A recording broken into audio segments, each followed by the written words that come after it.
So where did you live before you lived here? In Taylorsville, Utah. I had a house there for 14 years. And the people owned it, sold it. They gave me a 3-day eviction notice. I went to shelter one night, and the next morning, I've been robbed. My wallet, my phone, everything I owned, except my pillow was taken from me, and my wheelchair. So I started just eating at the shelter at lunch and sleeping at the airport. Did that for 5 months.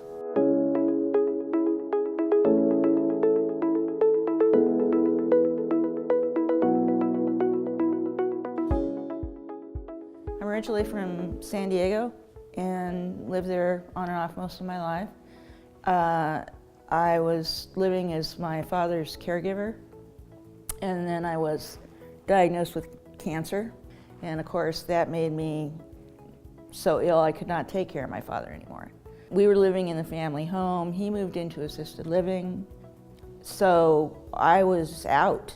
So the last few weeks that I lived in San Diego, I was actually camping out in my car.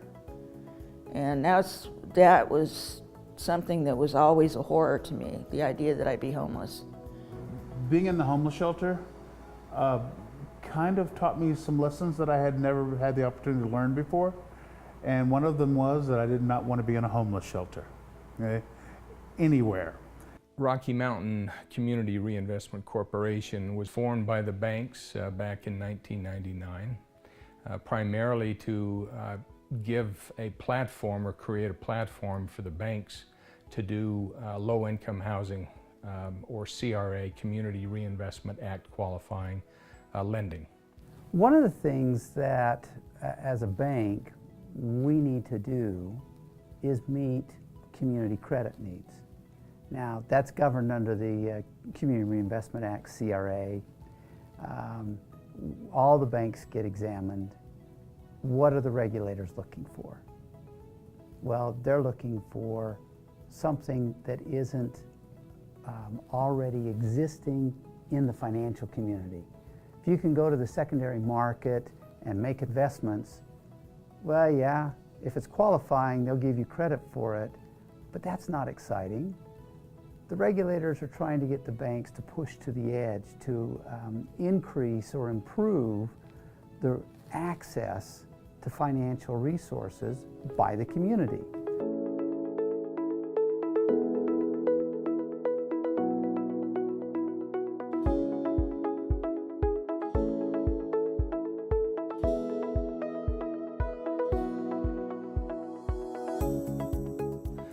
We're the long-term lenders. We're the guys that step in to take out the construction lenders. And that's probably the biggest message right there to the municipalities, to the legislators, is we are a healthy organization, a lot of bank backing. Every year we have an open enrollment where the banks are invited to issue us a line of credit, and then we use that line of credit to do these longer-term deals. We want to service these loans and then make servicing available for other banks that may want to do deals, but they may not have the platform in place to do those deals. What we want to do in the future as RMCRC is to operate in such a manner that there's never any question that we are sustainable, that we will be around for a long period of time. One of the benefits that I've experienced being involved with Rocky Mountain CRC is that there are other banks that are involved as well. And so we have the opportunity to get together, talk about things, look at what the needs in the community are. That opens up doors for us to work together. And in this community, we actually have a banking community that is very interested in being engaged in a multi-bank fashion. There's a lot of cooperative deals that are done through the banking community. Now, there's still competition. It's friendly. It's the way it should be. But there's also many opportunities where we're able to work together, and then we learn from each other. Some of the great obstacles that are facing us right now is simply the cost of construction. which is going very high with a limited workforce. However, other obstacles that present themselves to developers these days, especially ones starting, is to understand the affordable housing component, the many requirements and rules, as well as the different funding agencies and their needs. Those are big things to overcome, but there are many experienced developers that can help one in the state overcome these obstacles. The various different projects that we do and the Rocky Mountain finances, those are opportunities to take people off the street, or to keep them off the street, more importantly, and to make sure that families have some place that they can call home. Katie, when she finally finalized my my lease agreement, okay, I actually cried because I was in a brand new place and I was alone, and Katie, you helped make this home to me, and that's what it is to me. It's his home, and hopefully I'll be here till the day I die. And I got in here the very first day because, I mean, there was moving, there was pack. I just cried and said, thank you, God. Thank you. Because if I was not in here, I would be in the street.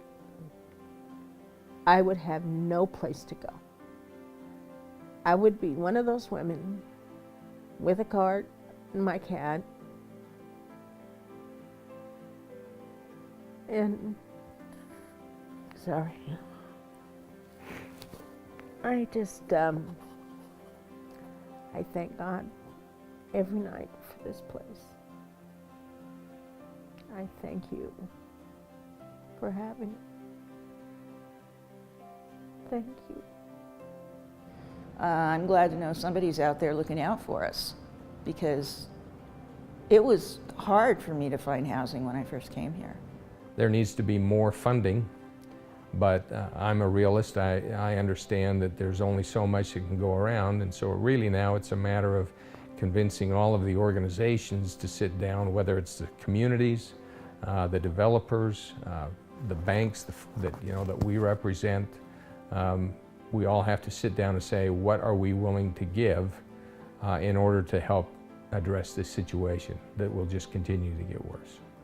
We are planning on continuing to develop affordable housing in the state of Utah and surrounding states. We see the huge need for it, as is evident if you go downtown or really anywhere within the state, whether it be rural or along the Wasatch Front. And that is our plan to continue this effort.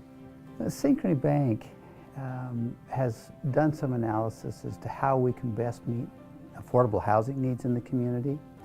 And one of the ways we can do that is through our participation in Rocky Mountain CRC.